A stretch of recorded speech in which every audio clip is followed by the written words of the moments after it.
The Stormforce Games merch store is now open. Come browse the latest and greatest merchandise that Streamlabs has to offer, from t-shirts, hoodies, jackets, hats, and more, all with your favorite Stormforce Games logos and branding. All Stormforce Games merch is priced to sell, with most items priced so low, you can't beat it. Come check out the Stormforce Games merch store on Streamlabs. You're watching Stormforce Games, streaming 5 days a week, exclusively on Twitch.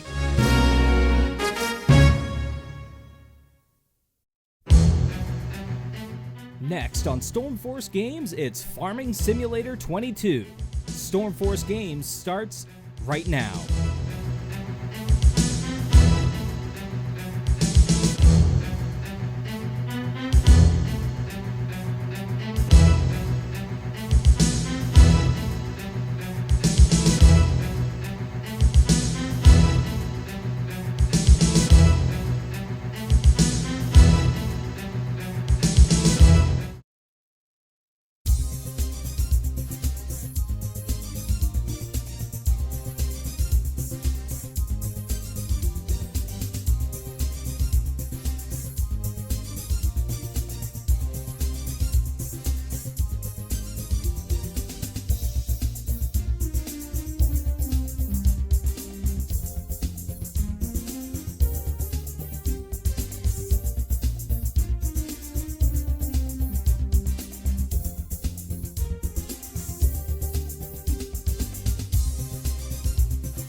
Well, hello.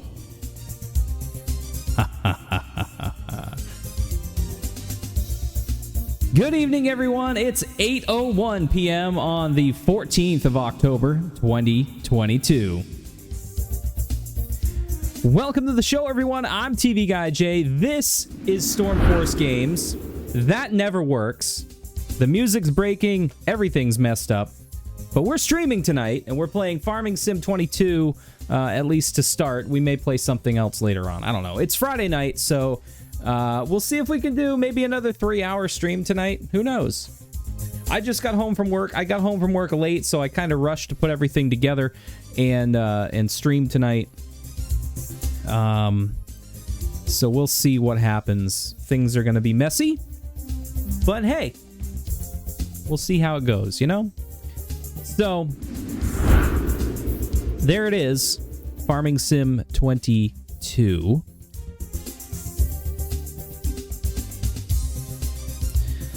I don't have any news tonight. It's just the usual stuff. So, we will get started, I guess.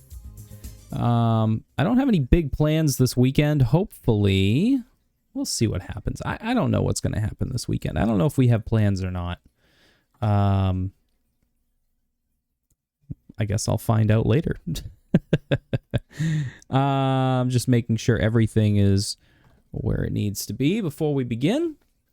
And, oh, actually, there's one more thing I need to do. I always forget to do this before stream. Fix the audio on my Earthquake app. So we're going to fix that real quick, and then we'll get started with the game. Today was kind of a crazy day. Last night, if you remember from the stream last night, it was raining and windy. Power hadn't gone out yet, which was good. But today, it was very, very windy and very rainy. We did not lose power here at the studio. I was very impressed that we didn't. I'm happy we didn't because I'm able to stream tonight. But there were like 69 or 70,000 people without power in my area earlier today. The power company is making quick work of that, so that's good. Thankfully, everything is nice and stable here. I'm pretty happy with that. let's get started. Now, last night we were working on our cornfield over here on 30, and I believe, I want to say we didn't finish harvesting that yet. We were mulching it. Oh, maybe we did finish harvesting it, actually. I need to find... Where is my... There's my forage harvester. So we're going to jump in this guy and drive it back over. There's another... Is my steering messed up? There is another part of that field, field 30, I think it was, that I need to tackle. Ariel Marie XOXO, how you doing? Long time. And Doodle says hello. Hello, Doodle. I know who you are. Thanks for watching.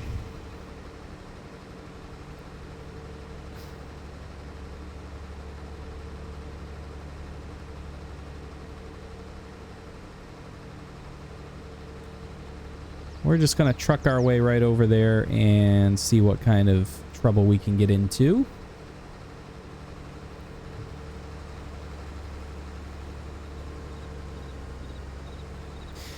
We also had a new follower about 3 hours ago. I'm going to see if I can still run the alert. There it is.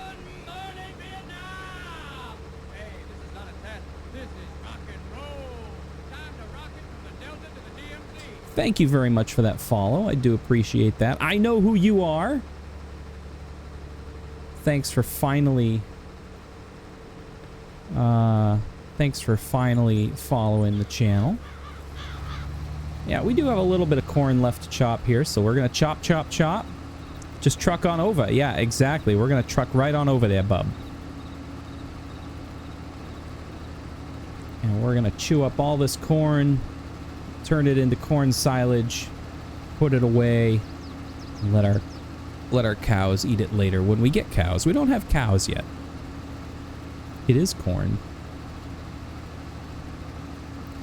Now, I'm not harvesting this corn. I'm chopping this corn into little itty-bitty pieces so that we can turn it into corn silage for to feed our dairy cows.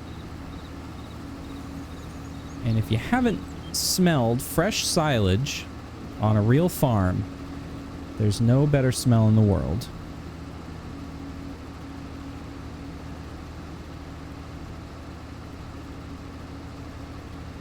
Doodle loves cows. He saw all the baby cows last weekend. There were not too many, not too much in the way of animals when we went because it was the first night of the fair. So they hadn't really gotten a whole lot of stuff in there. But yeah, there were lots of baby cows. Lots of all sorts of things. We saw lots of baby piggies. And you saw a brand new baby cow born on Friday. That's pretty cool. I love baby cows. I love cows in general. Cows are just like big dogs, you know? They just sit around. They occasionally they'll itch themselves. You know, they'll snuggle up with you. They're just big, dumb animals, and they're so cute.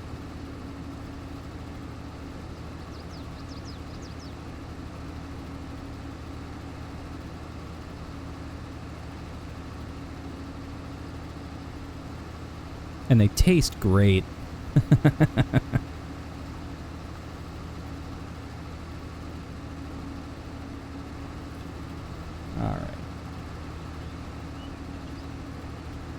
Doodle is directing this chat. He is speaking through me.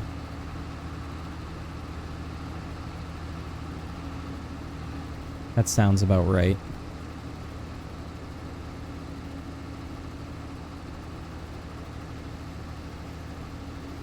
That sounds about right.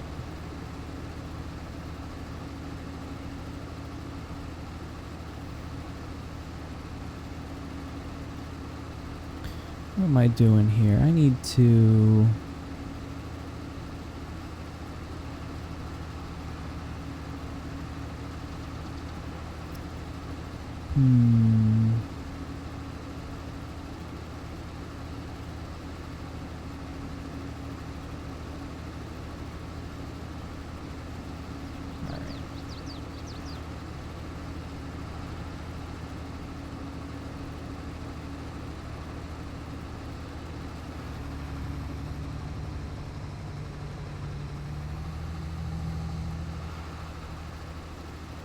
Chop, chop, chopping this corn.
One of these days, Doodle is going to have to join me on stream and we'll do another Super Mario Maker stream.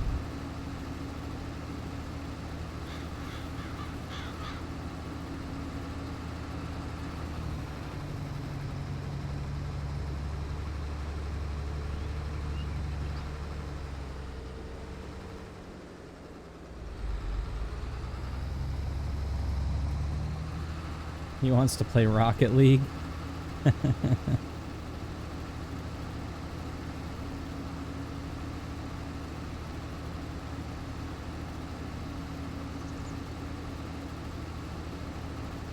I thought he'd say he wanted to play inside the back rooms, but every time he tries to play it, he gets too scared. He doesn't want to play.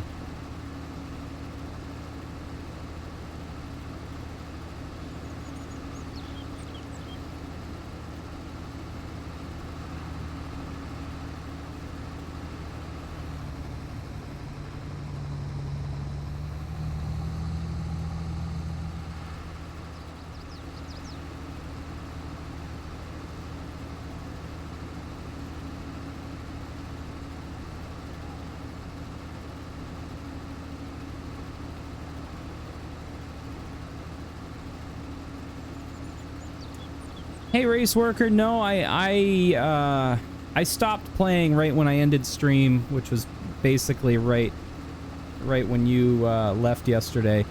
I had a little bit left to do, but I didn't finish it. I was tired and I was hungry and I wanted to eat something and go to bed. So we're finishing it up today, and we're gonna do the second part of this field while the mulcher finishes off this field, and get our silage stuff wrapped up before winter. Just don't have a teammate, he says. Yep, I've heard that before.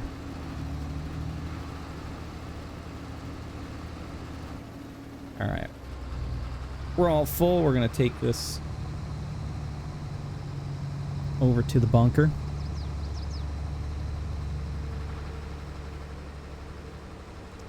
I imagine probably one more cart load after this, and we'll be done.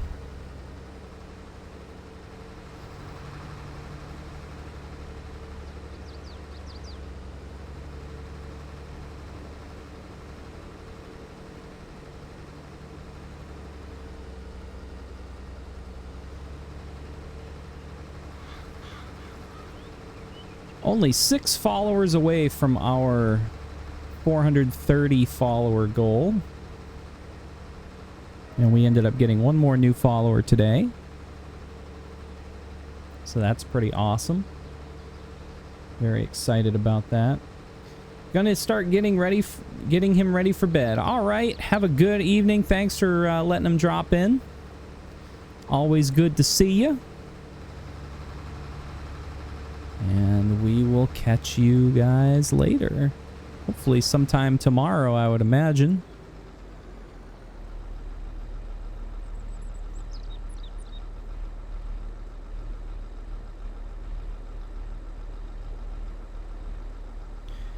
I don't have the, I don't have the button I wanted to push. Interesting.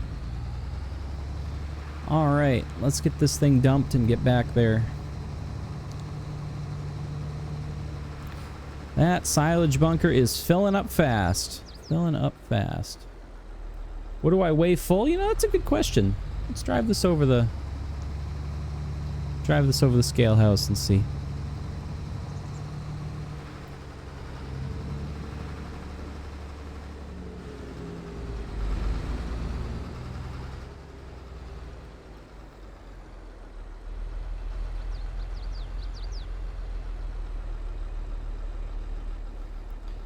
All together now, combine and wagon, 38,612.4. I don't know if that's in pounds or kilograms. Being that this is kind of a European-based game, I would imagine that's in kilograms. 38,612.4.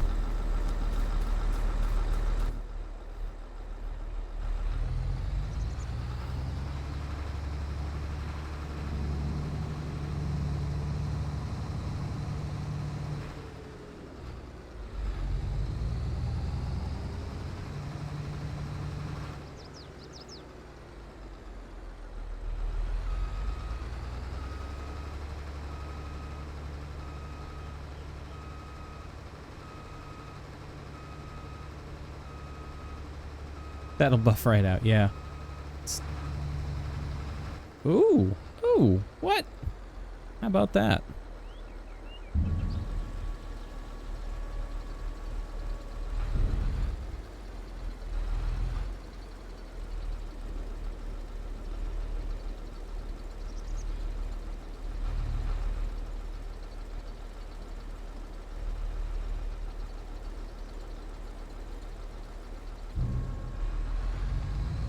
Alright, off we go. Hopefully just one more load.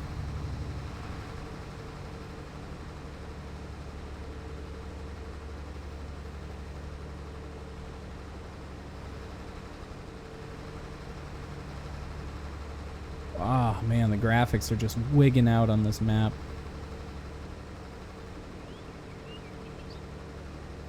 Not a fan of this map, I must say. I did bring with myself another beverage tonight for stream. It's another Pepsi Nitro, and I haven't opened it yet. I was saying yesterday how when you open these cans, it kind of sounds like a jet taking off, and I wanted to open it on stream. So as soon as I get this thing working again, I'm going to pop the top on this can and let you guys listen. Little ASMR action. Get this map. Yeah, don't get this map. Get something that's actually optimized graphically and yeah. This is not a spectacular map. It's okay, but it's not spectacular. There are definitely improvements that could be made. I've been desperately searching for like a 4X flat map, but I haven't found anything good yet. I gotta look look a little harder. The Great Plains map from FS19, to my knowledge, has not been converted to FS22 yet, so I can't use that map. And I don't know what goes into actually converting a map, if I would be able to do it myself or not. So we are going to turn the microphone on, or rather turn off noise suppression here. And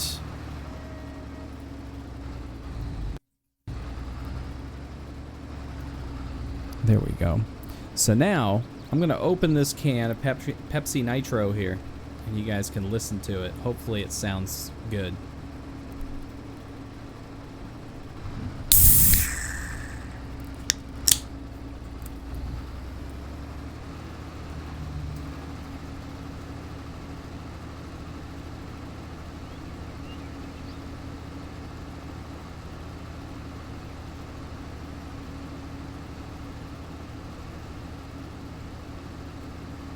How about that? Tiny, tiny little bubbles.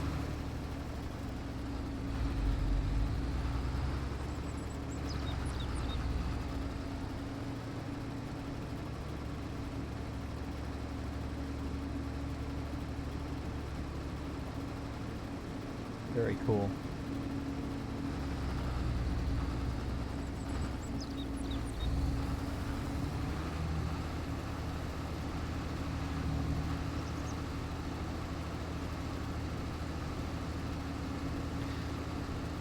What am I drinking? Diabolical Diabetic? You know what I'm drinking. Pepsi Nitro. Just cracked the top. Did a little ASMR. It does sound a lot like a Guinness can opening. It's really neat. It's really pretty cool.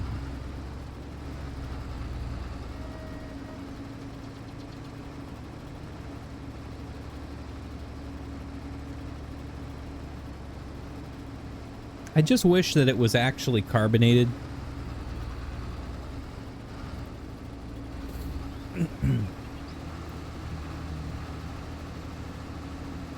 It says, Nitro Pepsi, smooth, creamy, and easy to drink. Yes, because there's absolutely no bubbles in it.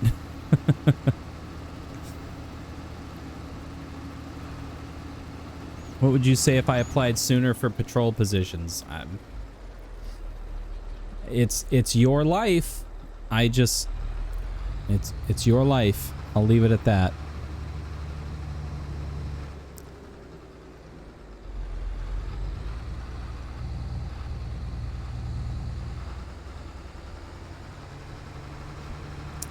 Well, I kind of bunged this up now, didn't I?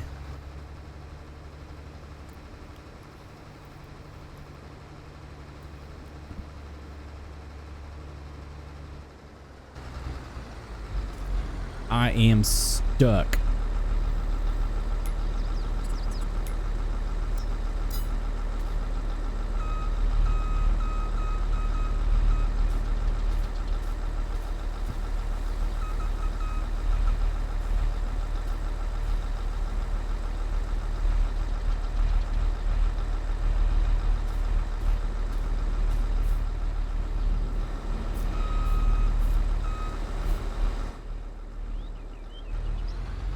Alright, we gotta find another way over there. Apparently there's this irrigation ditch that runs adjacent this field, so I have to find a way across it. And it doesn't look like there is a way across it, to be honest with you.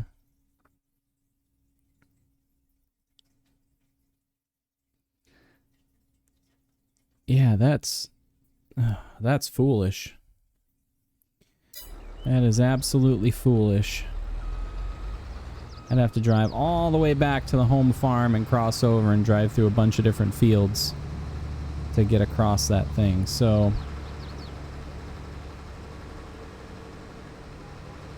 I think we're just gonna send it and hope for the best.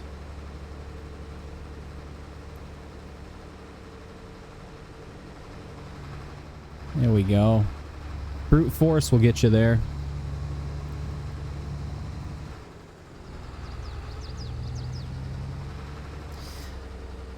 I can already tell this field's gonna suck because of the proximity of all the trees. So we're just gonna dig in.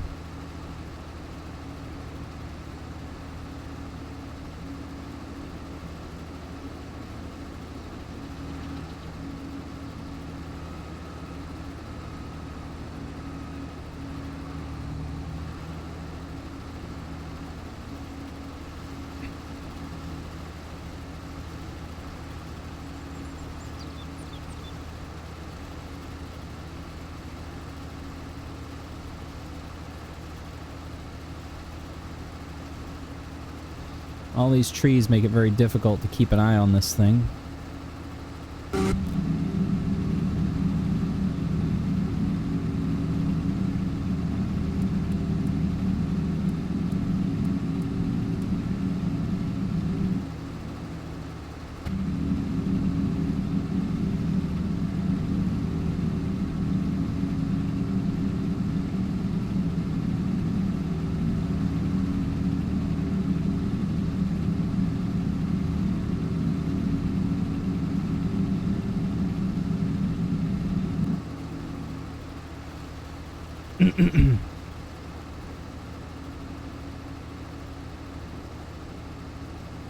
Alright, we're doing okay.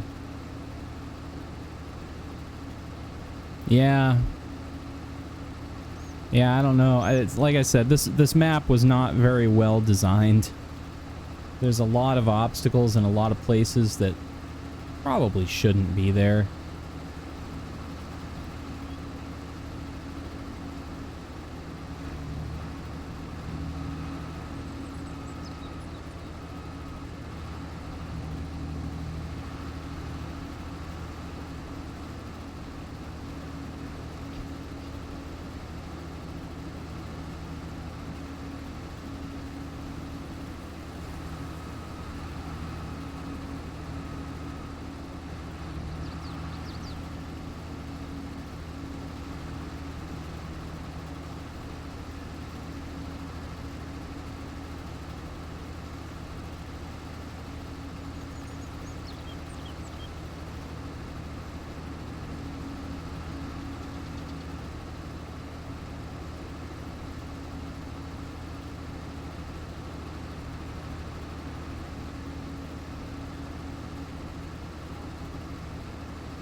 Yeah, I know.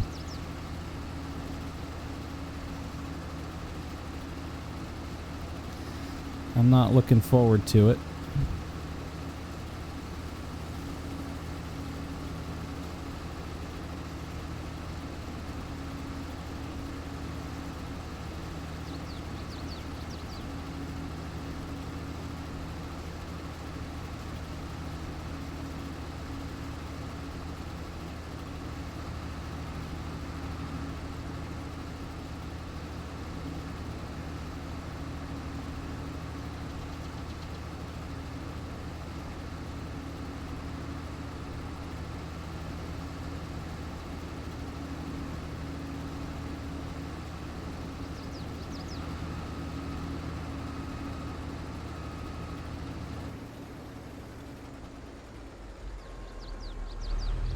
Alright.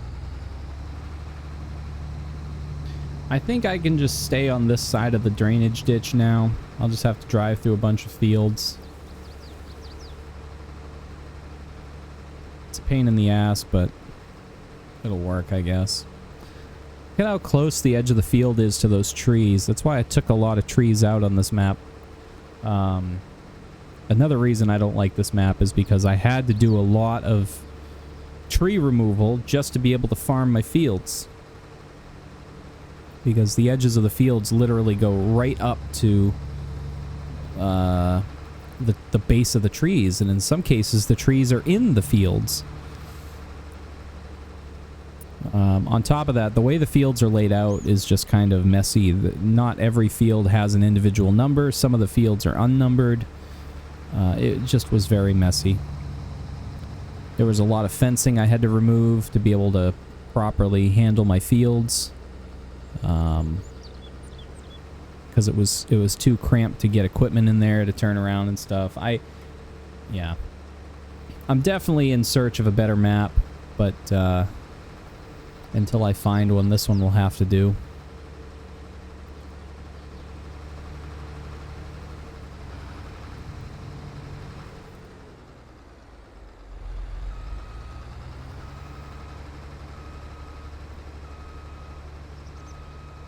Probably should run that loader again and get this thing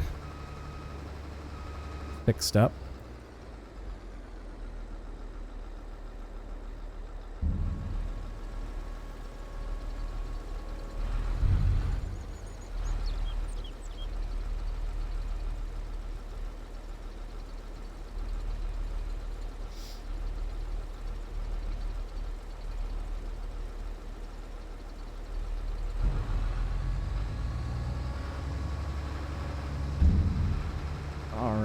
We'll get this back to that field, and I got to get that mulcher running too.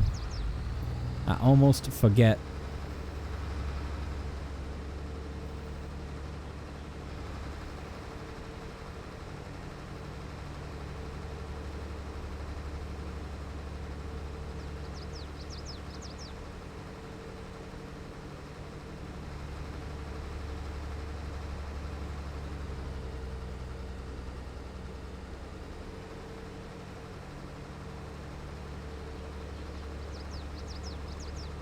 Oh my God. Look what the cat dragged in.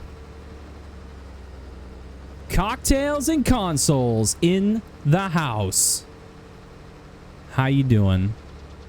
Welcome, welcome, welcome.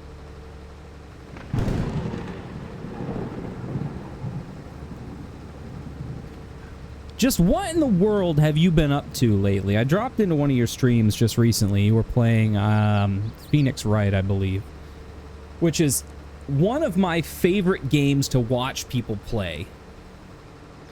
I don't think I could play it myself, but I very much enjoy watching other people play it.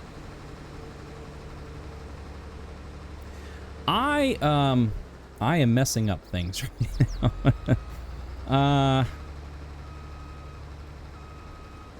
Alright. Unfold the pipe and then start chopping. There we go. That works better. So it's kind of like I'm giving this field a haircut. Yeah, I'm doing well. I'm doing okay. It's fun doing the voices. Yeah, I could do that for exactly 3 seconds and then my voice would be absolutely shot. I would be done. I would be out of commission. No chance in hell. I tried to do like a Danny DeVito voice once for like a few minutes and then I had no voice all weekend. I was like toast. The only voice that I can do with like any like habit or any regularity is Roz from Monsters Inc. You know Roz? Because she's always watching Mike Wazowski, right? She's always like, I'm watching you, Wazowski. Always watching. And she's always so concerned about the paperwork. She's like that one, you know, every office has got a paperwork person that's always like, I trust you filed your paperwork correctly, Wazowski. Yeah, I can do that for about 5 seconds and then my voice is shot.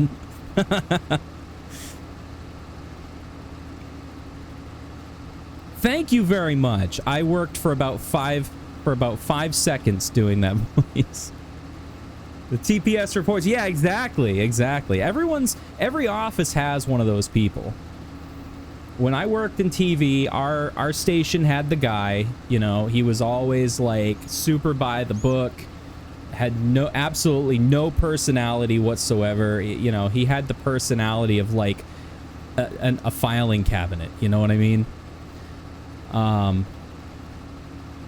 You know, he was about as fun as a kick in the balls. So, you know, every place has got one.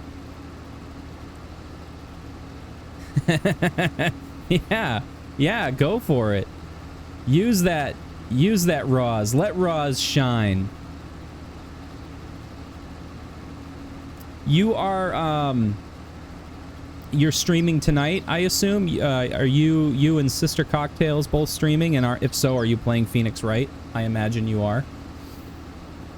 Because if so, that means that I'm probably going to have to make an appearance once I wrap up things here.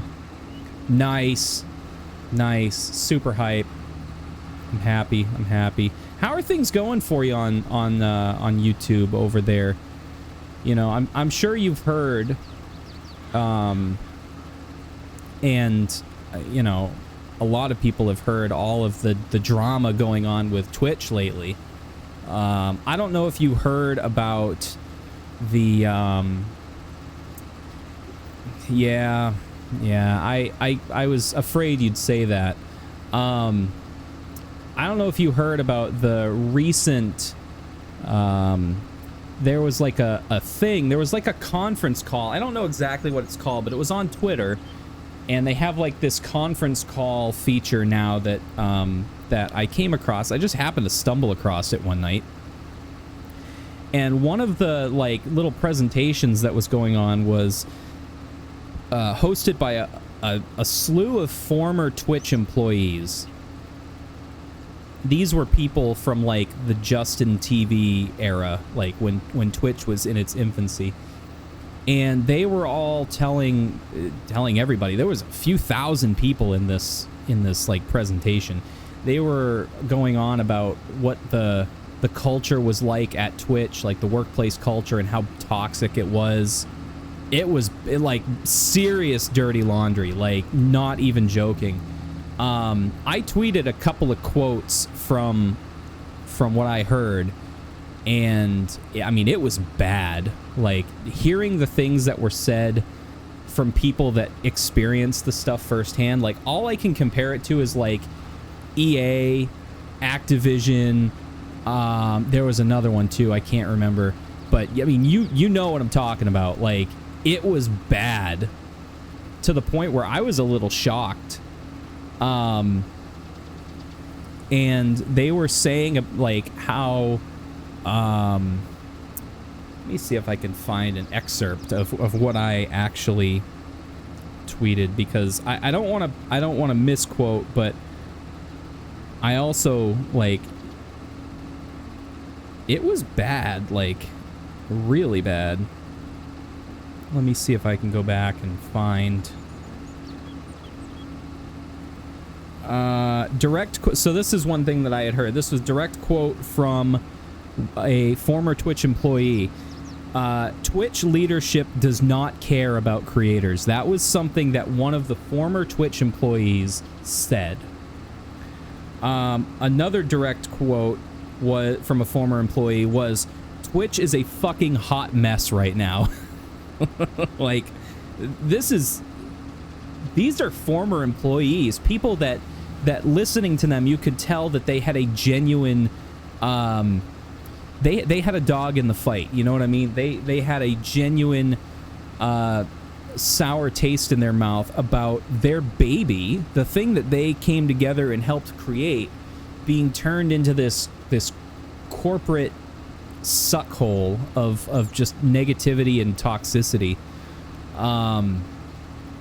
There was some people that hinted at the possibility of like sexual harassment and that sort of thing in the workplace culture, though none of them came out directly and said that, but there was some heavy hinting toward that.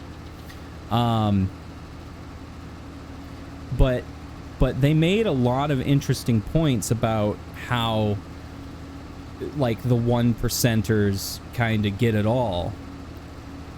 And that's, you know, that's the thing. And I tweeted a few of my own opinions as well, that you know, unless these 1%ers come together and actually stand up for stand up for all of us creators on the platform, nothing will change. But it's a double-edged sword, right? Because realistically, why would any of the 1%ers stand up for the small guys?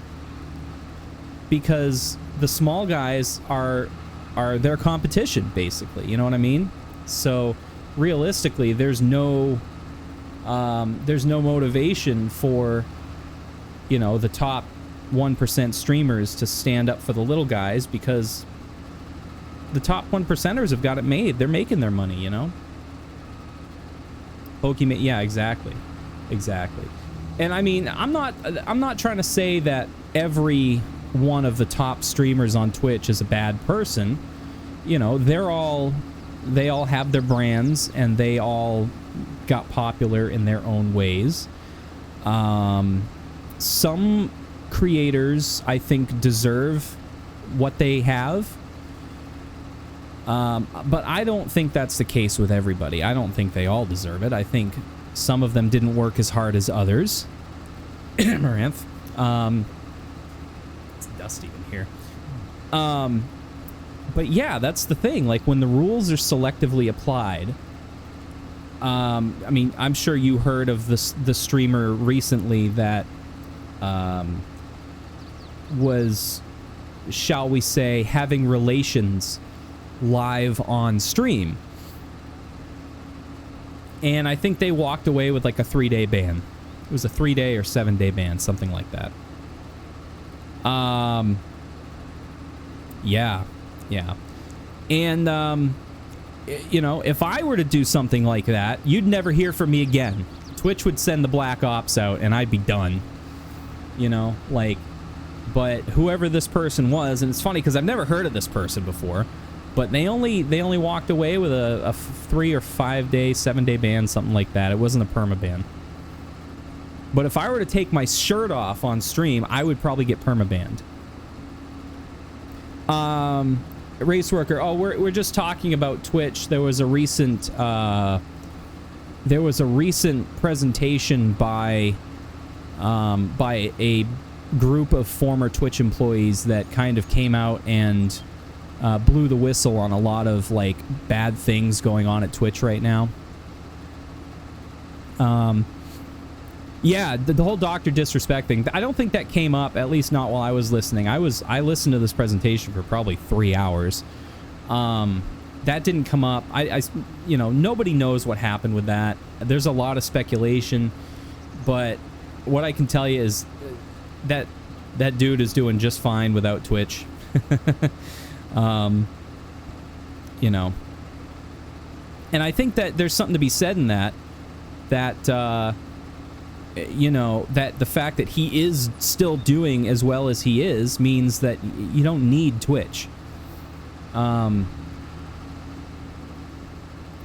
both Twitch and YouTube are so corporatized, there's no motivation for them to change what they're doing. They're both owned by massive companies, and you know, why change it? Instead, what they're going to do is they're going to make it more difficult for the smaller creators by doing things like taking away the ability to host channels, which they just recently did. I can no longer host channels.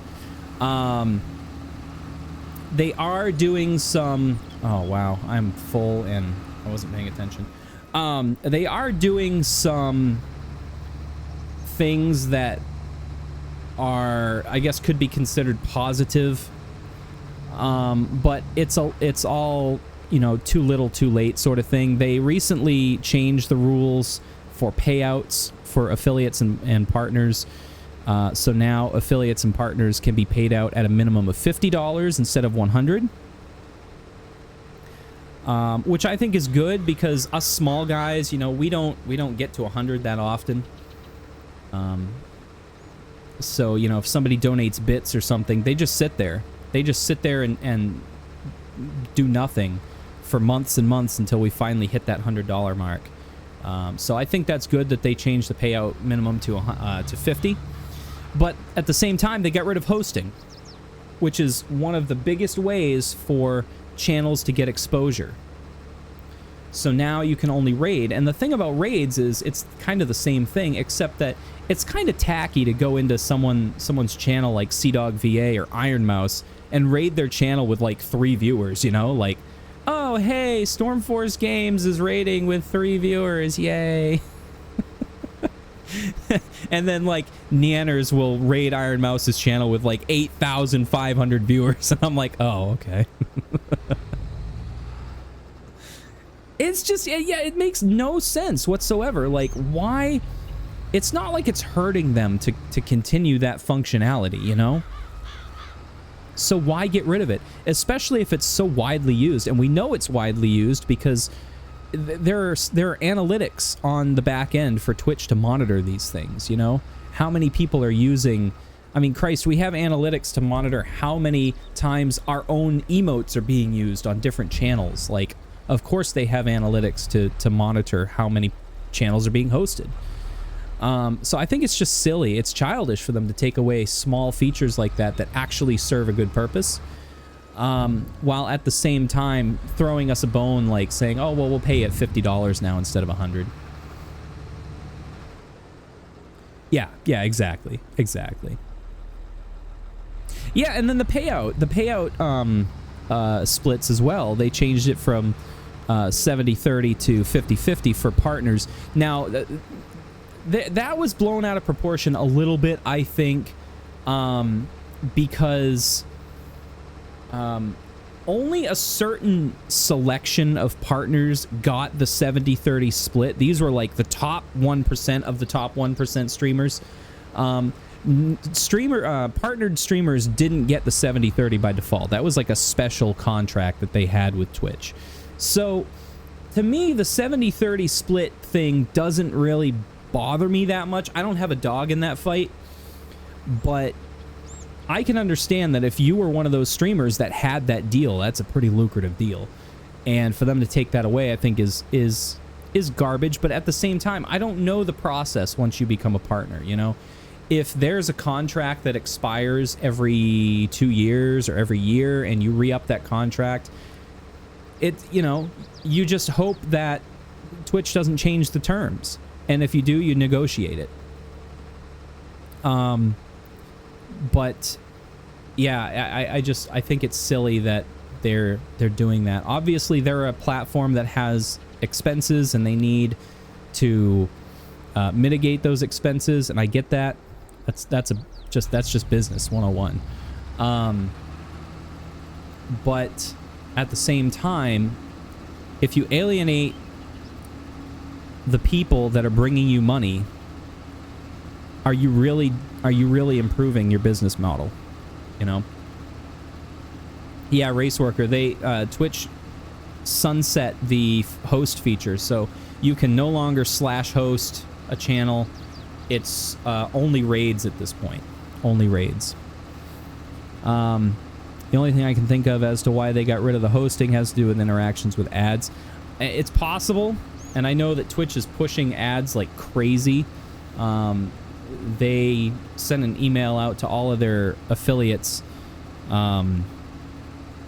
basically saying like, hey, we'll give you 50% of ad revenue if you run 3 minutes worth of ads every half hour. Or 90 seconds worth of ads every half hour. I think 3 minutes of ads an hour. And I only run a 90-second ad break every hour. So that's doubling the amount of ads on my channel. And at the same time, they wanted me to be able to, in order to be eligible for the 50-50 split on ad revenue, they wanted me to, you had to enable automatic running of ads. So you had no control over when the ads would run. So unless I'm sitting here monitoring my streamer dashboard all the time, I have no idea when an ad is going to play. So I could be sitting here doing this and an ad could be running over me. I have no idea. So I said, screw it. I'm not going to, you know, I make very little from ad revenue anyway. I make more from ad revenue than any other revenue on the channel right now. But still, that ad revenue only comes out to be like a couple of bucks a month.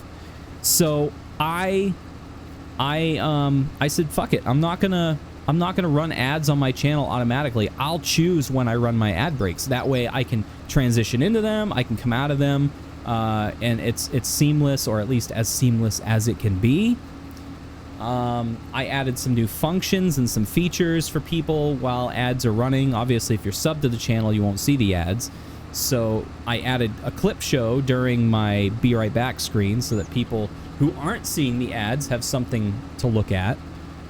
And it's a functionality on the Twitch end that basically automatically just plays a selection of clips at random from your channel, which I think is really cool. It's not a I misspoke. It's not a Twitch function. It's a outside plugin, but it looks really cool. Actually, I'll show you guys. I won't run an ad right now, but I'll show you how it works. So if I were to pull up my Be Right Back screen, you can see in the corner. No! Are you kidding me? Are you kidding? Did you guys see that? Straight up. You saw that star get turned into a Goomba. That was a bad day. I killed the Goomba, but I also died at the same time. That was a bad day. That was a frame-perfect death, basically. Alright. I preserved my beloved... It runs clips at random. It just... If people have clipped stuff, it just pulls stuff out of my clip library. And I also have similar function for when I shout out channels. If I shout out a channel, say I were to shout out like Iron Mouse or something, it'll play a selection from their channel as well. So if I do, I think that works.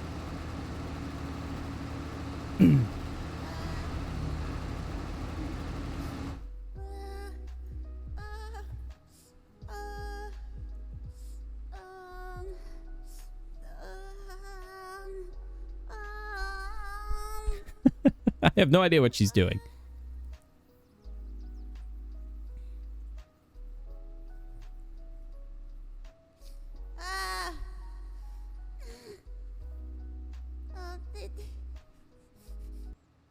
But anyway, so I like that. I like that functionality. I found that on an external website that does things for Twitch, that does like plugins, I guess you could call them.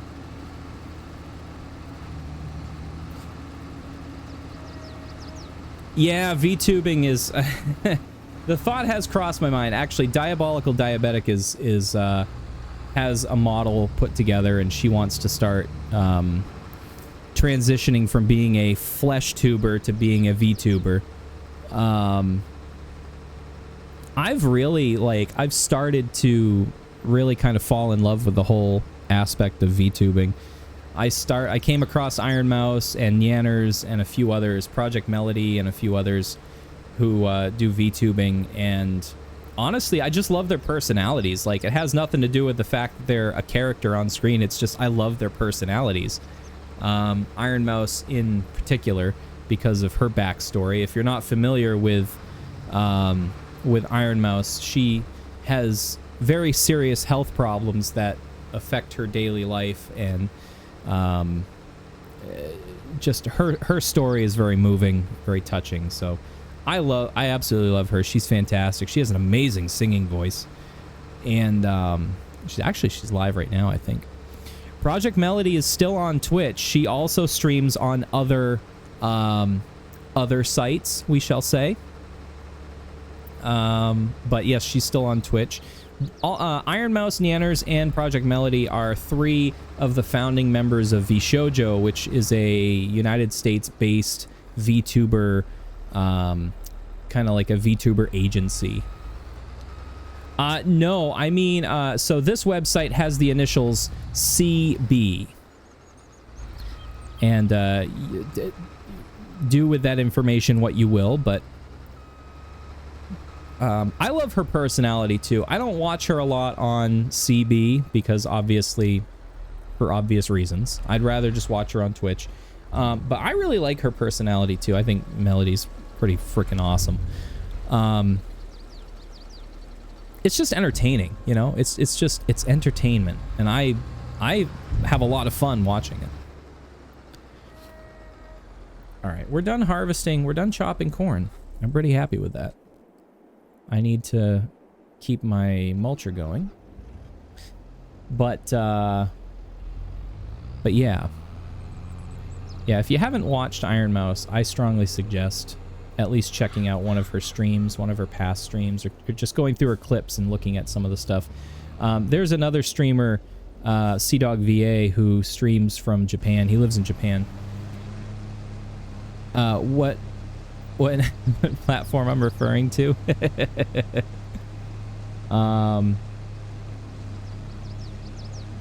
Used to have a CB in the 70s. No, this is I'll whisper it. It's Chatterbait.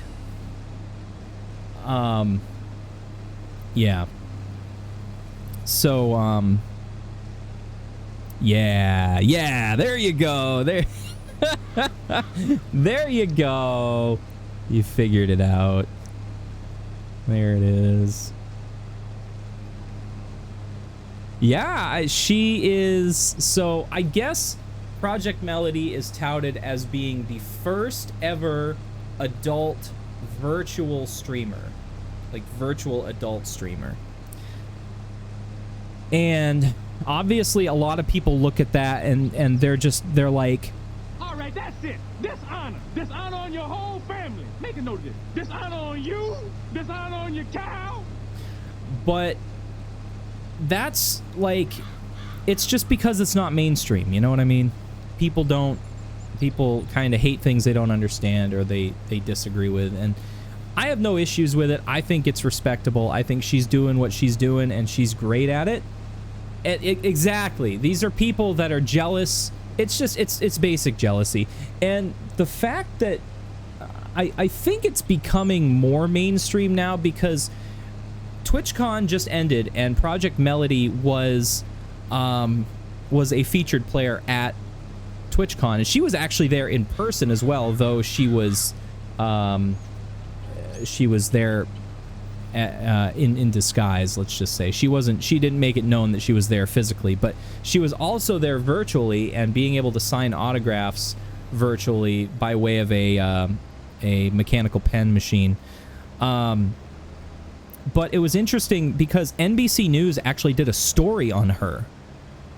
And I can't think of... I saw it just last night. I can't remember where I saw it. But if you search NBC News' website for Project Melody, I'm sure it'll pop up. They did a whole thing about, like, her... Melody in particular and VTubing in general as it relates to TwitchCon. What is he... I have no idea what this guy is doing. Honestly, I don't know. He's backing up all the way down the field. He is just... He's being stupid. But yeah, that's, you know, you make a good point because you have, there's two different ends of the spectrum, right? You have your Melodies and you have your Amaranths. And when you look at some of the things that the Big A does, it's just, I'm like, what? I feel like my brain is turning to jello just watching this. Like, I'm not getting anything out of it. It's not even erotic to me. It's just annoying. You know what I mean? It's so, I find it frustrating. That's the thing. Like, I don't find it erotic or arousing in any way whatsoever. But all I have to do is listen to Melody's voice, and it's like flipping a switch, you know? Yeah, that's the thing. She's in it for people to give her money.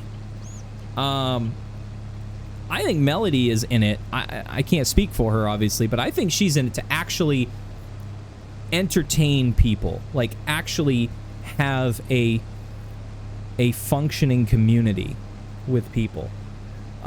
Melody is unique. She's talented. She's very talented. She has a really amazing voice. And I think she's fucking hilarious, honestly. And I think that's very, very attractive. That's very attractive to me. You know, she's obviously very intelligent because of the technology that she utilizes for all of her streams and stuff. You know, full body tracking, the adult things as well. You know, it's just it's never ending with her. So I have mad respect for her because, first of all, to be able to do that, even though you're not showing yourself on stream, your physical being, it's you're projecting by way of a character. Even though she's doing that, it's gotta be so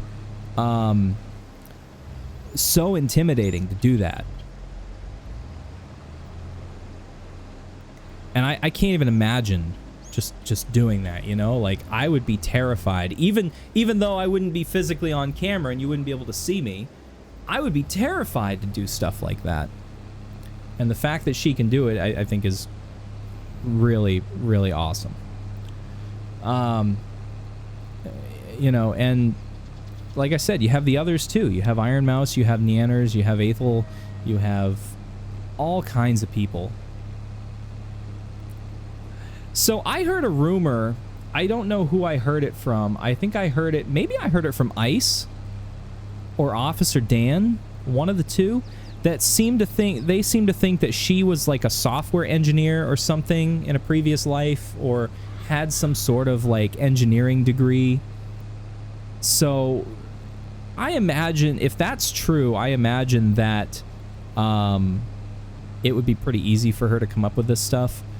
But then NBC News said that she was only 22. She's only 22 years old. So I don't know, you know. Either way, it's goddamn amazing. It's absolutely goddamn amazing.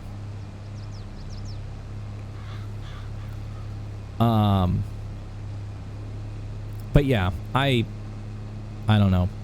I'm a little bit jealous. I wish I could do it. I wish I could do it myself. I wish I could be a VTuber. I don't think I have the personality to do it. I'm a little too straight to do it. And I don't have the right equipment to do it. I'd love to do it though. I think it would be a lot of fun. I have Face Rig and I've played with it before, but it's not the same, you know what I mean?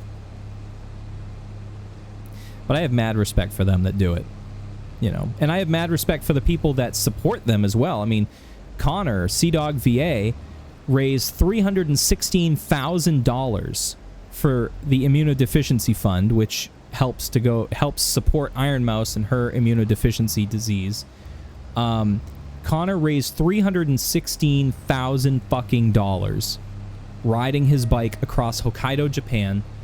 And I honestly, I was getting emotional watching this because the dynamic between CDawg VA, Connor, and Iron Mouse, you can tell that there's a relationship there. I don't know exactly to what level their relationship is, but everyone thinks that they're an item. They play it off as kind of a brother-sister thing, but you can tell that the two of them are meant for each other. And the fact that he went out and did that and raised over $250,000 to support a foundation, a charity that helps people with immunodeficient conditions, it breaks your heart, but it makes it grow 3 sizes at the same time. Like, it's just such a touching story. I think it's amazing. And watching their dynamic, like, it's probably the most wholesome thing on the platform. It's just, I don't know. I can't say enough about it. It's so cool to watch. And that's why I enjoy watching them so much, because their dynamic just, it makes you say, wow, maybe there's hope still for this world. You know? When all this crap is going wrong in the world, maybe there's Maybe there's still just a little spark of hope. So, yeah, I love them. I think it's fantastic, and it's definitely impressive. The fact alone that he cycled across Hokkaido, Japan, 700 something kilometers, I think it was, and he did it while raising money. And he only crashed once, which I thought was pretty cool. He live streamed the whole thing. He had the IRL backpack set up and everything. He live streamed the whole thing, so it was really cool to watch. I'd love to meet them one day. I think that would be so cool. I heard a rumor that TwitchCon's going to be in Vegas next year, and if that's the case, I'm hoping that I'll be able to go and maybe do a meet and greet with Iron Mouse or Melody or whomever happens to be there. No, it was over the course of, I think, 7 days.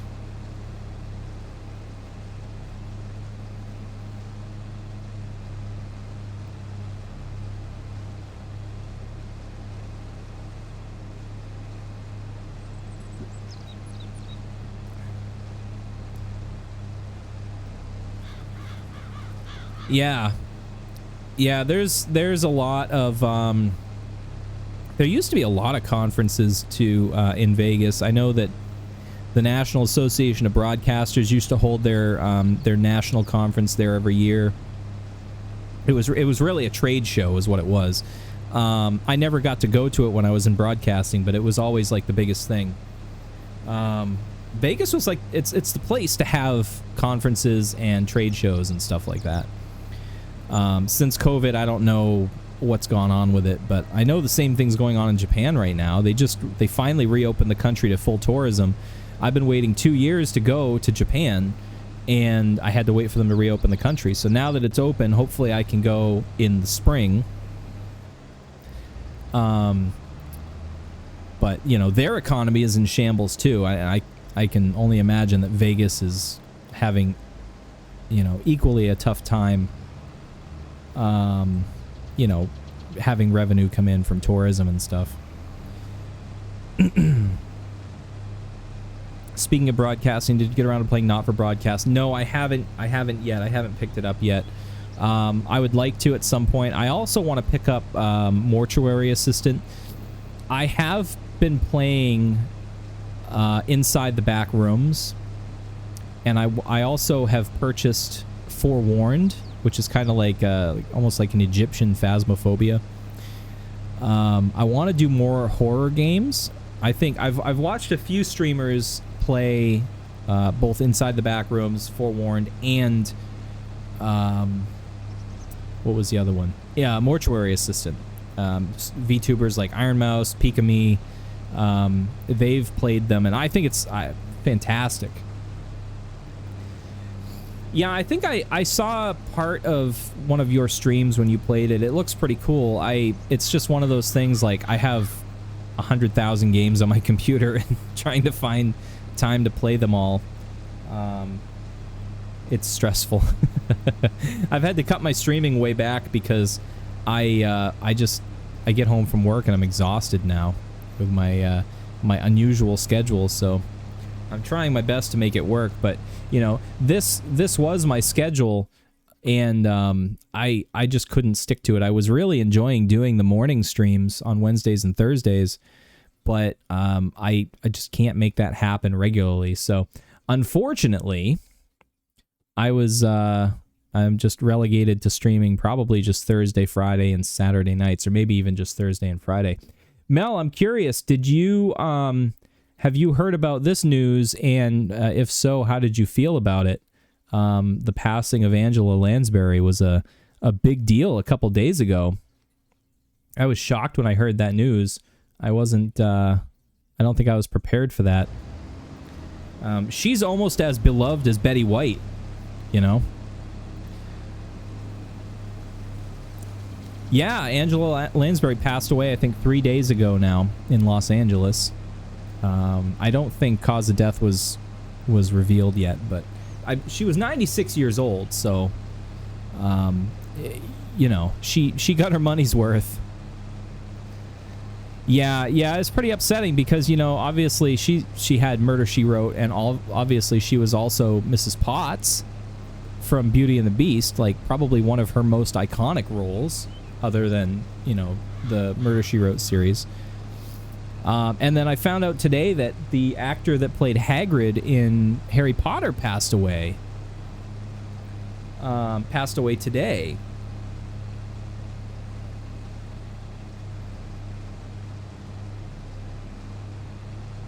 Robbie Coltrane passed away at the age of 72 today. So, you know, J.K. Rowling is writing another Harry Potter book, and if they decide to make a movie out of it, we can basically be assured that Hagrid won't be making an appearance. If they do, they're going to CGI him. I'm curious, speaking of CGI, have you seen the new Ghostbusters movie? And I say new, but the one that was released this past summer? That's what I heard. I heard that she was in the process of writing, I think, an 8th book or whatever they're up to now. So I'm not sure. But I'm wondering if you saw the new Ghostbusters movie. That's funny. Yes, the true third installment of the Ghostbusters series. It's very, very good. And if you are a fan of the original first and second Ghostbusters movie, you will like the third one. I guarantee it. You will like the third one. And even though, because you haven't seen it, I'm not going to give a lot away. I'm not going to spoil it for you. But the original cast makes appearances. And even though Harold Ramis passed away before production, he appears in the movie, and they did a very good job. I'll just leave it at that. They did a fantastic job on that movie. And I think the credit for that goes to the fact of that the director of the movie is the son of the original Ghostbusters director, Ivan Reitman. His son, Jason Reitman, was the director of these movies. So they kept it in the family, so to speak. Double D. That's a great name. That's fantastic. Double D. Now I'm going to start calling her that. She's going to get pissed. She's going to strike me down.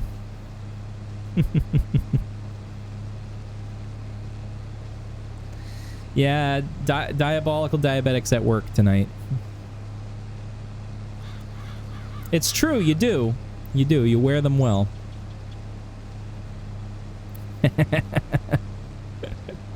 That's fantastic. That's really cool. Much like the namesake. Oh, Mel, what time are you streaming tonight? And I imagine that's going to be, what? Pacific time, Mountain time? You're Mountain time, right?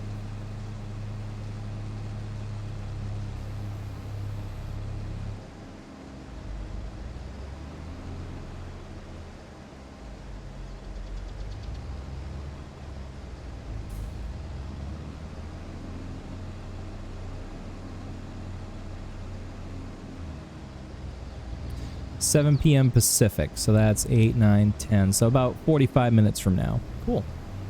Cool. We are just past an hour. I'm not gonna run an ad break right now. I'm gonna hold off. I'm not gonna bore everybody with an ad break. So we'll hold off on the ad breaks, but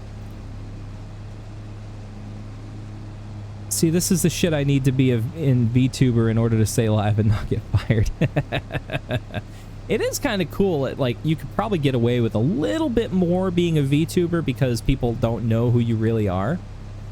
Yeah, Double Dare is fantastic. That was like my favorite game show when I was a kid. I absolutely loved Double Dare.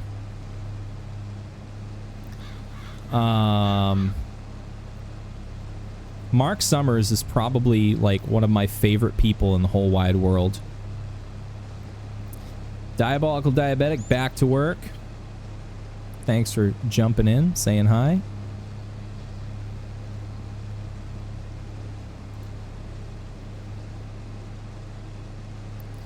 Yeah, Double Dare was great. I'm a little upset because, you know, I was a child of the 80s and I was born in the 80s and I grew up in the 90s, and I never got a chance to go down to Nickelodeon Studios to see them make the show. I was lucky enough in 2005 to go visit Nickelodeon Studios before they closed it completely, but I didn't get to see it in its heyday, and I'm a little upset about that. I feel like part of my childhood I missed out on, you know, not being able to go down and see that in person. Had a crush on Mark Summers. I actually had his book. He wrote a book about like his battle with OCD and how it affected his life and everything. It was a really good book.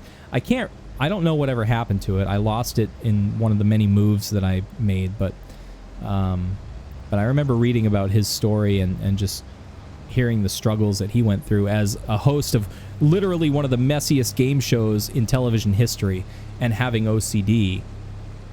Yeah, and the thing is back when if I remember correctly, back when he hosted that show was when his OCD was at his worst. So he wrote about how much of a struggle it was to like do that, you know, and perform that way. And you could kind of tell, you can kind of tell by watching like old shows that like if he would get messed up or pied or something, you could tell like he was uncomfortable with it. You could tell just by looking at him how uncomfortable he was. But a true professional, he pushed through it. And I think eventually, once he realized what was going on and started having that treated, it became a lot easier for him. Yeah, I mean, just mad respect for him, you know. Here we go.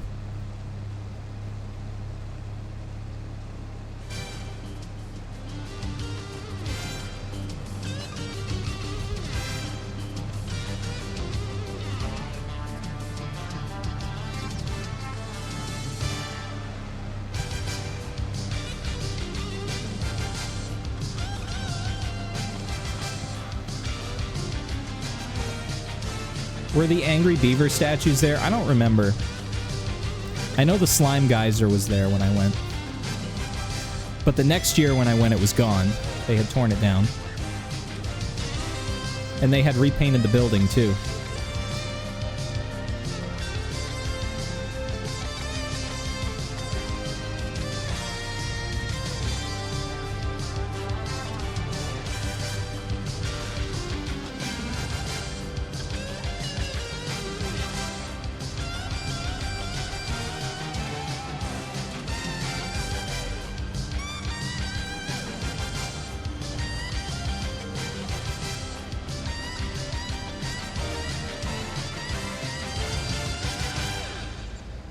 And that was Double Dare. I miss Nickelodeon.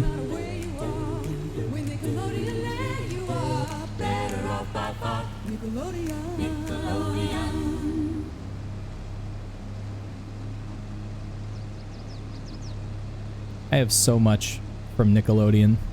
Way back. Way back when. Did they actually film at Disney? So Disney had Hollywood Studios or MGM Studios back in the day where they actually had a working film studio there. And Universal Studios and Nickelodeon Studios both were actual working studio facilities as well. At Nickelodeon Studios, they did do live production of all of their shows right there at Nickelodeon Studios in Universal Studios. And then Universal Studios had its own film production center as well, along with Disney. So the three of them, Central Florida was really a very hot television and film production center back in the 80s and 90s, mostly in the 90s. But Nickelodeon in particular moved a lot of their production to Burbank, California in the late 90s, I believe, early 2000s. And basically shut down Nickelodeon Studios at that point. They didn't do live productions there anymore. And part of that whole thing was, you know, Universal Studios was owned or became owned by NBC. And Nickelodeon was owned by Viacom, which is a CBS property. So I think part of that was they wanted to pull Nickelodeon Studios out of there. One, because live production is very expensive. Two, it's very hard to coordinate.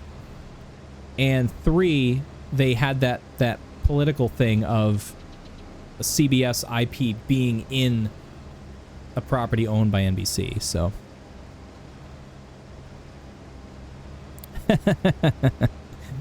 You could be like basically like a VTuber version of Walter from Jeff Dunham, just like griping and bitching about everything. I'd watch that. Hell, I'd even donate to that. That would be that would be fantastic. That would be fantastic. Oh, let's see. What else have I got here? You might recognize this, Mel.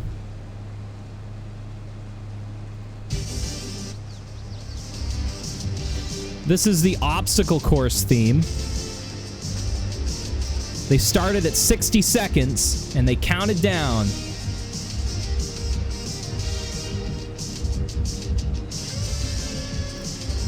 And Mark Summers was doing play-by-play while those poor kids were breaking their asses on everything covered in whipped cream.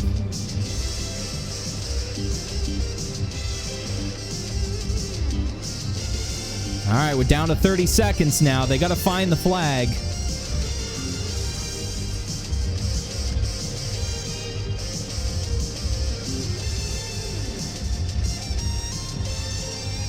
"15 seconds now. I don't know if they're going to make it."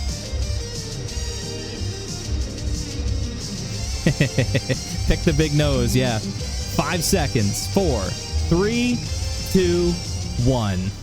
Oh... They didn't make it. Big shocker there. The big nose Pickett was probably my favorite. Actually, no, I take that back. The giant gumball machine. I don't know if you guys remember the giant gumball machine. It was basically, it looked like a big gumball machine. And the kids started at the top and they jumped in the top and it was like a ball pit, but it looked like gumballs. And they jumped into it and then everything would come flowing out the door, plastic balls everywhere, and they would have to find the flag and they would slide. It was probably the coolest looking thing. I would have paid countless amounts of money to just be able to jump in that thing once. I think that would be so cool. How did that show ever get insured? Hey, things were different back in the 80s and 90s, you know? Things were way different. I mean, you know, Going back to the TwitchCon thing, I mean, a streamer broke their back in 2 places jumping into a foam pit at TwitchCon this past week. And then another streamer, I think, broke their ankle in 2 places from the same foam pit. And, you know, look at our litigious society nowadays. You know Twitch is probably going to cease to exist in about 5 months because of that. But back then, man, that was it. Like... You could pull a couple of kids off the street and send them through an obstacle course covered with Jell-O and whipped cream and not even think twice about them. And all they had was a pair of Reebok sneakers and a helmet on, and that was it. That was all they needed. Nowadays, you couldn't pay to ensure that production. You know, that's why we haven't seen a reboot of Double Dare in the past 10 years, because the production company would get sued out of existence. Oh yeah, that's going to be a big deal. Hearing what I heard about how that foam pit was put together, like they don't have a snowball's chance in hell to survive that. I could ride in the back of a pickup truck as late as the early 2000s before they changed the laws where I live. I mean, now it's illegal to do. You can't even have a dog in the back of your pickup truck now, but we used to... My brother and I used to share a seatbelt in the front seat, like put the seatbelt across both of us, like fucked if we cared, you know? You know, honestly, I think that's the best thing that could happen to Twitch at this point, is to have another company come in and absorb them. Because I think then and only then is there going to be enough of a shakeup at the top to force change. Yeah, it just had lap belts back then. Just had lap belts. That was back when the high beam switch was a button on the floor and you hit with your foot, you know. Square body Chevy pickups with 2 gas tanks and a little switch on the dash to switch between them. Man, those were the days, weren't they? Those were the days. Oh.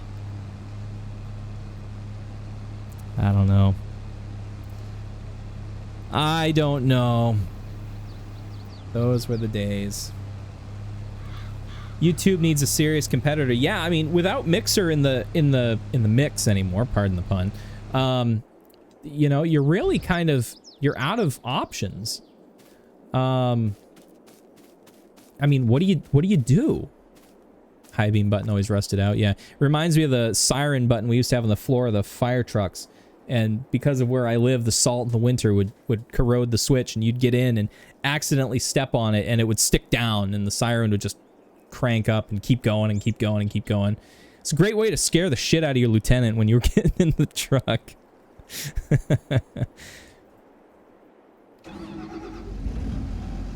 See, I haven't heard of these other platforms that you're mentioning, Mel. Rumble, Odyssey. I haven't heard of these. The only other competitor I've heard of is Facebook Live, and I don't really consider them. They're kind of like the new Mixer, you know what I mean? That nobody really. They're in the game, but they don't really. They're not really like a competitor. Truly, you know what I'm saying? I think that's weird. The steering went away. I think. What the hell is going on? I don't remember Beam.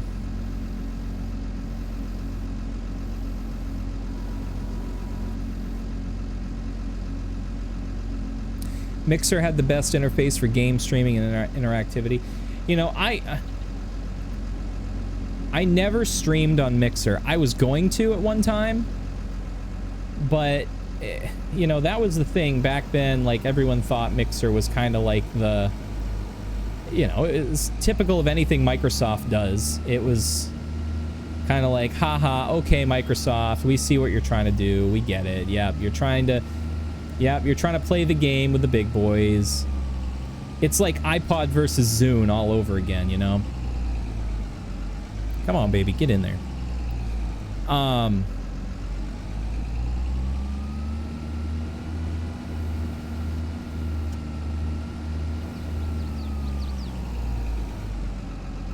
Did I really get this thing stuck? Jesus Christ.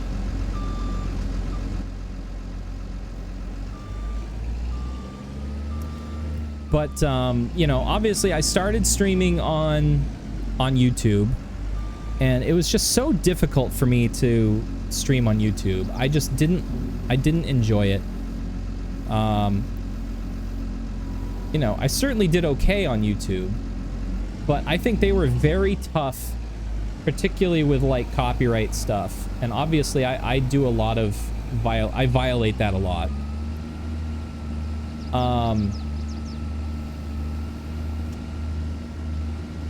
So it's like, you know, how do you... I wanted a place with a little bit more freedom. And Twitch had that freedom. But obviously it came at a cost. And now, you know, look at the state of Twitch. And look at the state of YouTube. I mean, neither platform is in a really good, you know, a really good situation right now.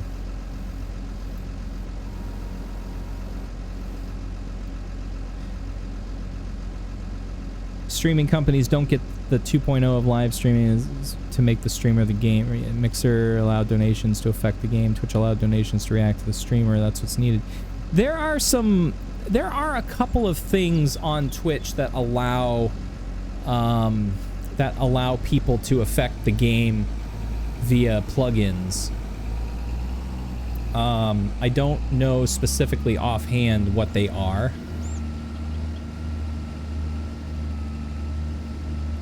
But I've seen a couple of streamers like Premiere 2 who have had that functionality, which I think is pretty neat. I think by far Twitch has the best infrastructure for streaming. They have the most integrations with outside sources.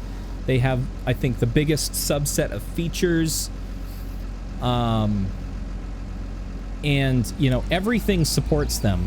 You know, all the hardware solutions support them. Elgato, Stream Deck, and OBS has Twitch functionality built in. So, you know, they're certainly, I think, the best suited for streaming right now. I think they have the best infrastructure. But with that, I think comes the fact that they're very toxic. And that's where I have problems.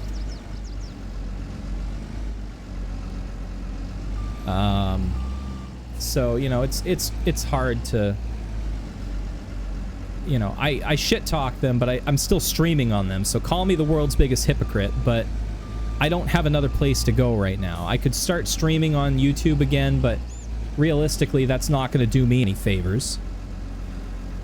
You know, so I just have to kind of stick it out and hope that things improve.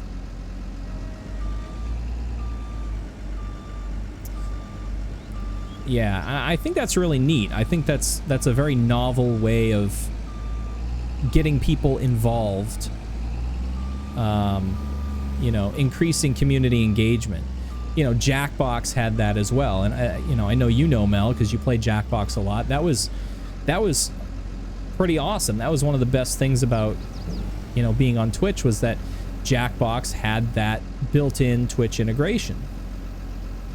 And then you have games like Marbles on Stream, which have Twitch built-in integration. I think it's fantastic. The technology is great. Yes, I'm trying to make it all flat on top. I want to maximize, even though I don't have to right now, because I think I'm done filling this. I'm probably wasting time by doing this, but it allows me to talk in chat without having to concentrate too much.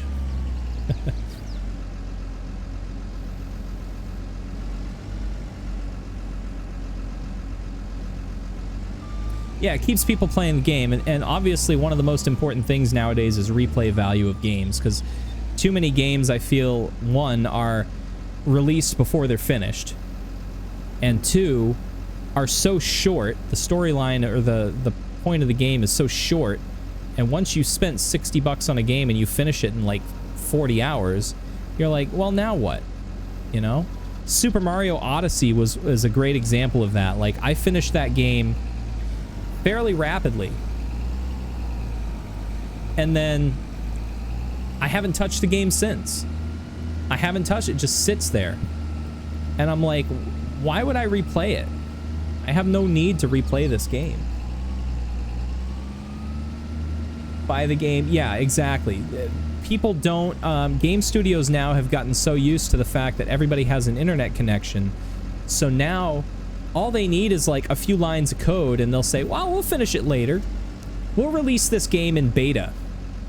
This is a beta release of this game. And maybe it will get to a full release at some point. Maybe it won't. You know? There are plenty of games out there that are still technically beta.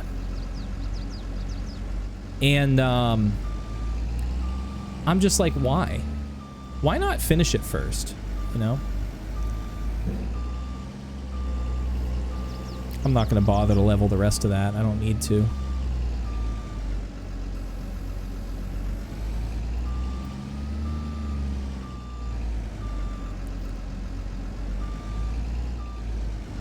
Yeah, exactly. Everything's a beta release now. They'll say, oh, we'll finish it later. You know, we'll finish it later. No big deal. All right, I do need to compact this. I'm at 60 now, so let me find one of my big old tractors here. Use this guy. No Man's Sky. I'm not familiar with that whole thing, unfortunately. But I mean, a lot of the games now that are being released are beta versions. I could change all of the fill identifiers to make it like weed or something. I think it'd be really funny. I find if you raise and lower the boom really fast, helps with traction. Yeah, I probably should have had like a double-wheeled wheel loader, but I'm going to use this T9 to compact that. Drop that guy there. And we're just going to pretend we're a monster truck here for a few minutes. Gotta go get prepped. Yeah, very good. I'll make an appearance. I probably am not going to stream for as long as I did last night, so you'll probably see me right around the time you start, I would imagine. Thanks for dropping by. It's great to talk to you. I always love having useful and good conversation here on the channel. Whoa! What the what? I mean, I don't even know what that was. That's worth a power-up. I just did like a backwards somersault off the top of the pile. What the hell happened? Give my love to Double D. You bet. I'll let her know. She's working overnight, so I won't see her till 7 tomorrow morning, but she'll be back in chat here, I suspect, in a little bit. Mel, thanks for being here. You're awesome. Don't be a stranger. Come by as much as you care to. I love having chat with you. I'll try to make it to your channel a little bit more. I've been neglecting that. I need to do better. And whoops, I want that open. I don't know what happened there. I think I clipped into the side of the bunker silo and it flung me out aggressively.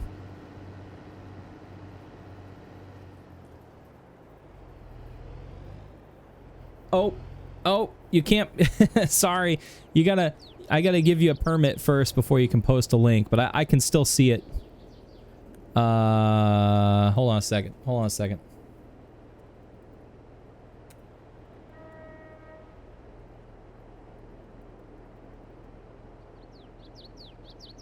There you go. You can post it now. Sorry, I have link protection turned on because we've had some bad actors in here that have posted bad links, and so you have to ask permission first so that I can tell the bot to ignore it. There it is right there.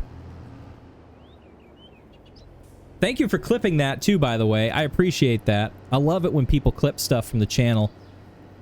Maybe that will make it into the clip show now. That's awesome. Thank you for doing that. Oh, I'm stuck. You'd think a tractor with tracks like this would be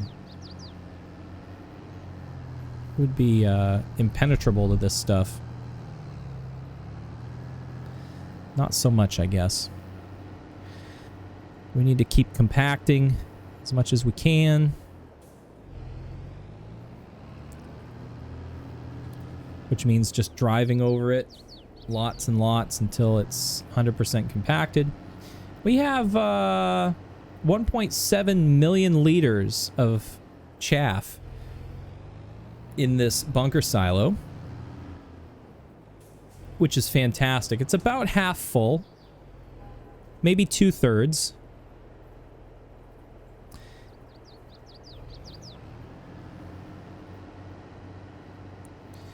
So yeah.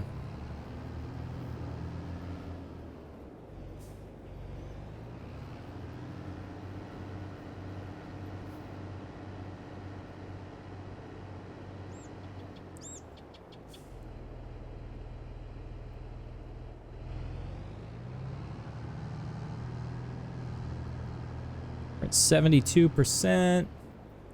Yeah, the bot doesn't know any better. The bot just sees that it's a link and it blocks it. I'm sure I could probably make it ignore like Twitch-based URLs with a with like some coding, but it's just easier and better for me to not allow links altogether. That way I can have a better handle on what's being shown to my viewers. It's an inconvenience and it's a little embarrassing when people get timed out for it, but it's not like you're not banned permanently, and I don't get mad at people for posting links. I just I have to go back and allow it to happen. And that's only because I actually had my Twitch password stolen because I accidentally clicked a link. I went to mute somebody or ban somebody, and the chat shifted, and I ended up clicking a link that they sent, and for some reason it wasn't my Twitch password, it was my PayPal password that got stolen. And they ended up using my PayPal account to buy like $500 worth of PlayStation gift cards. Just from clicking a link. I don't know how they did it, but I ended up having to fight with PayPal for, I think, 3 or 4 weeks to get them to cancel that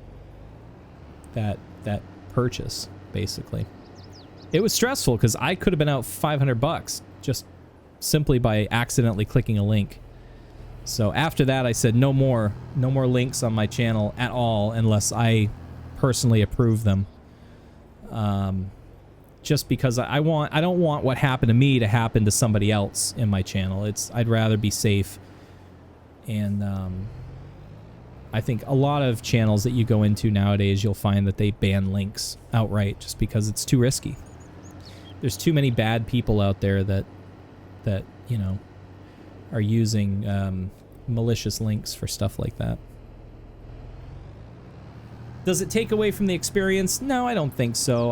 But it would be great if I could just allow links and not have to worry about it.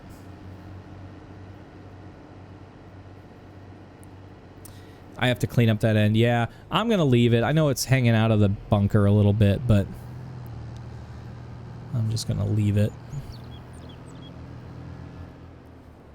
If I were trying to fill this thing 100%, I would be a little bit more anal with it. But I'm just gonna get it to 100% compaction and cover it as it is.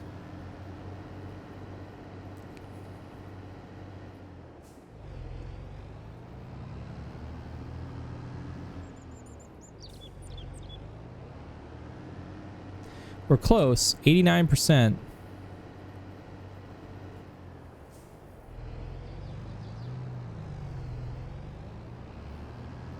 %.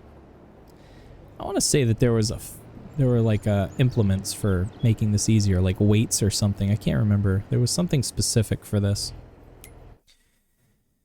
Let's see.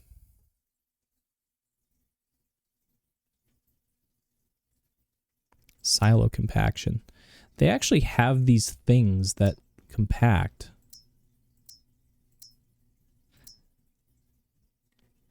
Silage roller. That looks interesting.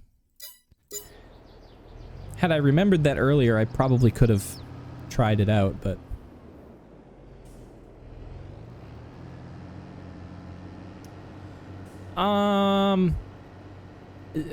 so it won't get me through the winter because I won't be able to start getting cows until the spring once I've harvested wheat, because I still need the straw. But yeah, this should get me through a winter. This should be enough. I find silage gets used a lot in the feed, but it also seems to not get expended as much. Like, I find that a big bunker like this could last me a while. Back on FS19 when I was playing Great Plains, I had, I think, 2 or 3 of these large bunker silos, and I think it took me like 2 or 3 seasons to even get through like half of one of them, you know? It just seemed like there was so much silage there that it took so long to consume it all. And then, of course, you know, we were going through hay and straw and grass like gangbusters, but silage was just champ. Like, it was just there all the time. And I had millions and millions of liters of it. And I didn't really have to worry about it too much.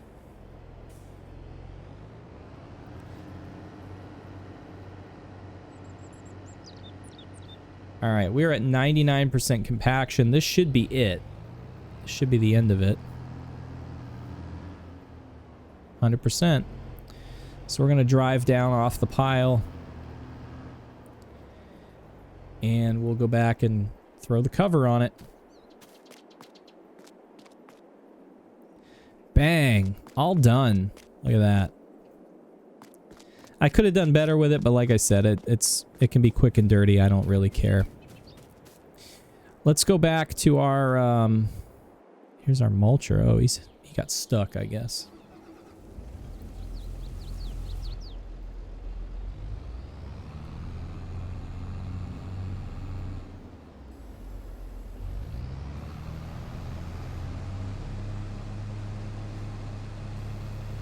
Oh, it's doing the weight. That's stupid.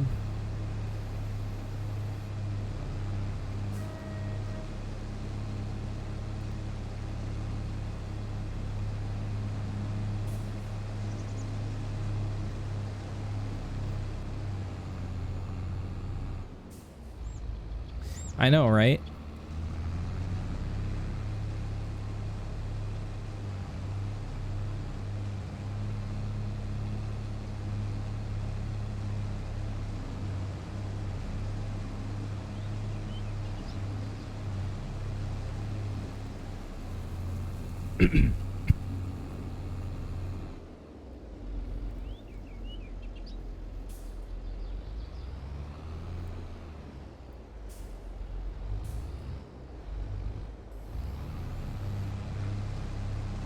All right. See if he can keep going here. Oh, goodness gracious.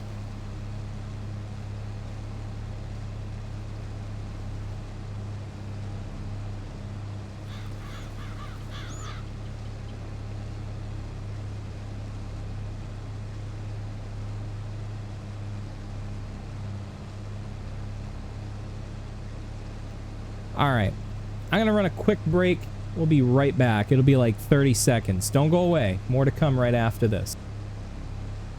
The Stormforce Games merch store is now open. Come browse the latest and greatest merchandise that Streamlabs has to offer, from t-shirts, hoodies, jackets, hats, and more, all with your favorite Stormforce Games logos and branding. All Stormforce Games merch is priced to sell, with most items priced so low, you can't beat it.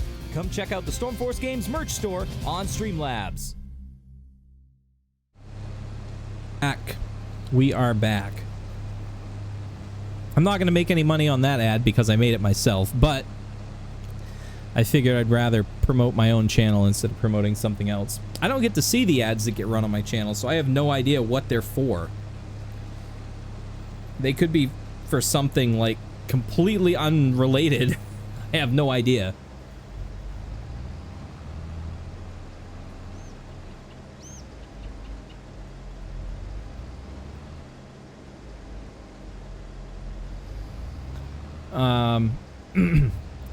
Well, yeah, I know that one was because I ran it myself. That's an ad that I produced. But when I normally run like a Twitch ad break, I have no idea what's being run. You don't think you want the Platinum DLC? Yeah, I haven't purchased any of the DLC for this game yet.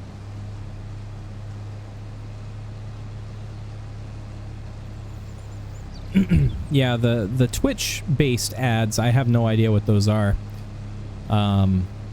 Because I'm a Twitch Prime subscriber, so I don't ever see ads on Twitch.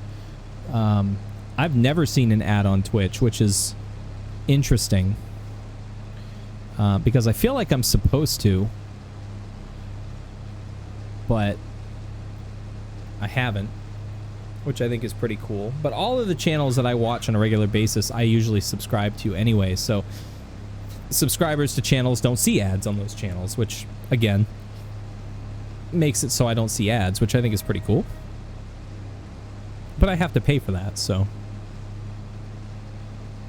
What, the fire hose thing for the slurry? I don't think I've seen it. I haven't gotten a chance to use any of the cool, like, fertilizers or slurry machines yet because I don't have animals yet, so I've been playing this game for months now, and I still haven't gotten to the point where I have animals. I am working my way towards that slowly, but who knows?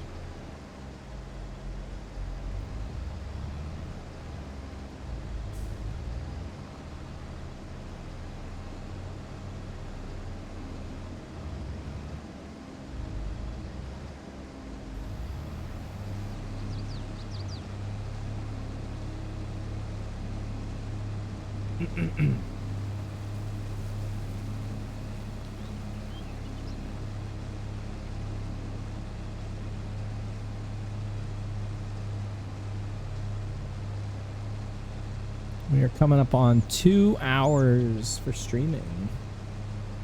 I'll probably wrap it up here at around 10 o'clock. Not going to stream as much tonight. One, because it's, for some reason, it's very hot in the studio tonight. And I don't know why, because it's been cold and rainy all day. But I got home from work and straight away came in and fired up the studio and turned the lights on and started streaming. So I need to take a shower, damn it.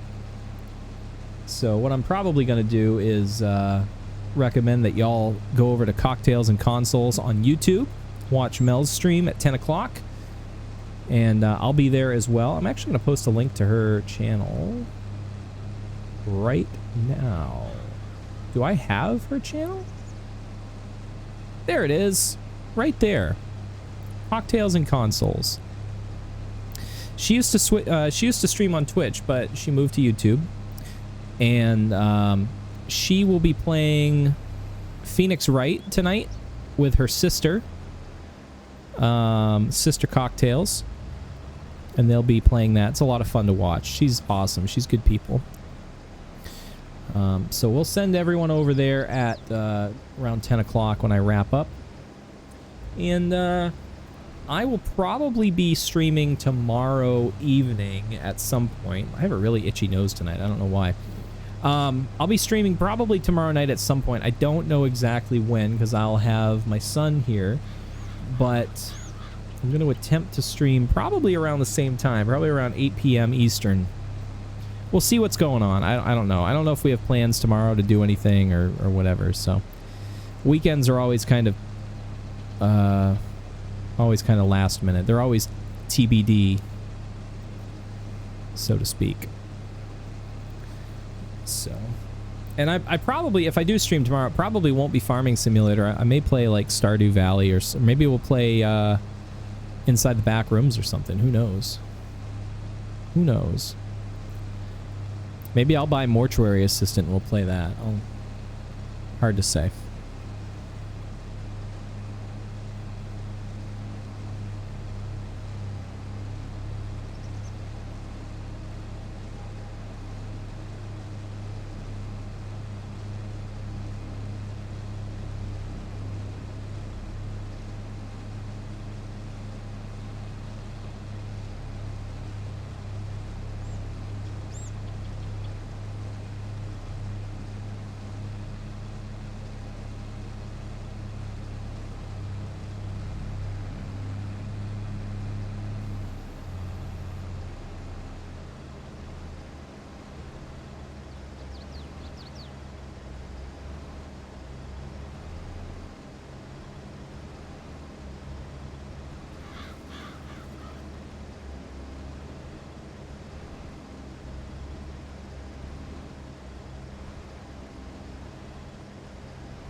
This guy is all kinds of confused right now.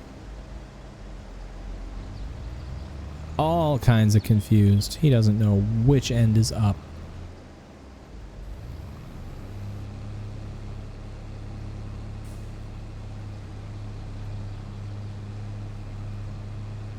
I also need to get a plow on this field. I may play this game tomorrow off stream just to try to get caught up a little bit. But I need to put a plow on this field and the smaller field across the ditch there. And then I'll probably seed it down with cover excuse me, cover crop until spring. because I think we're out of planting season for wheat right now. We are out of planting season for wheat. We are in planting season for wheat. Sorry. Till the end of November. So maybe if I can get that field done enough quickly enough, we can get wheat put down on this field. Did I have this shirt on yesterday? Yes, I did. I had this shirt on yesterday. Gaming makes me happy. You, not so much. Yeah, it was just, I threw it on the floor of the bedroom when I finished last night, and I threw it on again tonight. My comfy clothes, my sweatpants and t-shirt. But yeah, I'm going to wrap up stream tonight and take a shower and do laundry and sit down and watch Mel stream and probably have more Chinese food because Diabolical ordered some Chinese food this afternoon for lunch.